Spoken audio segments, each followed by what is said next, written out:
And we continue to follow another developing story. After just 2 years in office, Congressman Chris Jacobs has announced that he will no longer seek re-election. Thanks for joining us tonight. I'm Mary Alice Demler. Scott is off.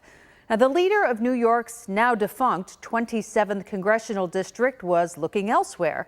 But as Channel 2's Rob Hackford explains, Jacobs said there were just too many barriers.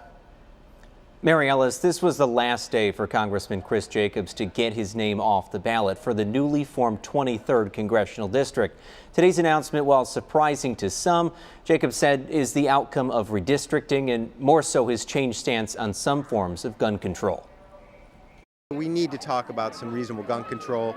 So I said if an assault weapon ban were put on the floor of the House of Representatives, I'd vote for it. Those comments made by Republican Congressman Chris Jacobs nearly a week ago fueled backlash and a loss of support within his own party, and just days later led to this announcement. I will not run for the 23rd Congressional District. The freshman congressman said he was spurred by the tragedies in Buffalo and Uvalde, Texas, but thought that a race over gun control would only further divide his party. The last thing we need is an incredibly negative, half-truth-filled media attack funded by millions of dollars of special interest money coming into our community. We will end this race in a worse position of dialogue in this community than we would be if I decided to do it along another vein. Jacobs did not say what he plans to do after leaving Congress at the end of the year. Until then, he wants to work on a body armor bill and another piece of legislation that would increase the age for owning assault-style rifles. But as an outgoing congressman, you likely won't have a lot of power with some of these pieces of legislation you hope to propose. How do you hope to swing that with this announcement? I think that a Republican member entertaining, co-sponsoring some legislation actually has some sway.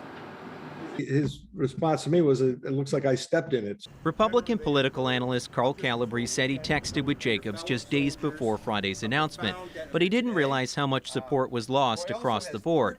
Filling the void left in New York's newly formed 23rd Congressional District appears to have two familiar faces so far. Carl Palladino told 2 on Your Side he will be running, and although he has not formally announced, State Republican Chair Nick Langworthy has had petitions circulating with his name during what is already an unorthodox election year.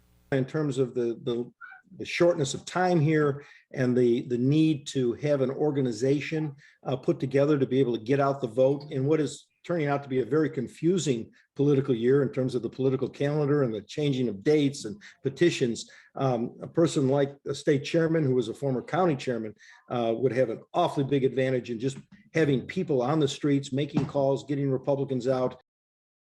Well, the deadline to file for the now August 23rd congressional primary is June 10th, just a week from today.